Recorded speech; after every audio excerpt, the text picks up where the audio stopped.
Italy প্রবাসী footballer Fahmidul ইসলাম সম্প্রতি বাংলাদেশ জাতীয় ফুটবল দলের প্রাথমিক স্কোয়াডে অন্তর্ভুক্ত হয়েছিলেন।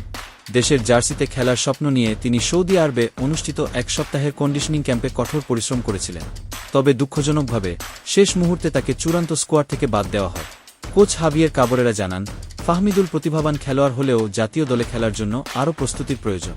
তার কণ্ঠে সহানুভূতি থাকলেও সিদ্ধান্ত ছিল কঠিন। তিনি বলেন, সে মেধাবী খেলোয়াড়, তবে জাতীয় দলে জায়গা পেতে আরও সময় দরকার। দলের ম্যানেজার আমের খান জানান, কোচ ফাহমিদুলকে লেফট ব্যাক ও লেফট উইং সহ বিভিন্ন পজিশনে পরীক্ষা করেছেন, কিন্তু তিনি আশানুরূপ পারফরম্যান্স করতে পারেননি। কোচের বিশ্বাস, দলে তার চেয়ে দক্ষ খেলোয়াড় আছেন, যা ফুটবল প্রেমীদের মনে একরকম হতাশা তৈরি করেছে। ফাহমিদুলের বাদ পড়া নিয়ে সমর্থকদের মধ্যে ক্ষোভ ও দুঃখ প্রকাশ পেয়েছে। অনেকেই মনে করেন তাকে আরও সুযোগ দেওয়া উচিত ছিল। কিছু সমর্থক আবেগপ্রবণ হয়ে বাফুফে ভবনের সামনে লং মার্চের ডাক দিয়েছেন, যেন তাদের প্রিয় খেলোয়াড় ন্যায্য সুযোগ পান। সর্বোপরি কোচ ও ম্যানেজমেন্টের মূল্যায়নে ফাহমিদুলের আরও প্রস্তুতির প্রয়োজন বলে মনে করা হয়েছে। তবে তার স্বপ্ন, কঠোর পরিশ্রম ও এই যাত্রার কষ্ট যেন হেলায় হারিয়ে না যায়, এটাই প্রত্যাশা সমর্থকদের।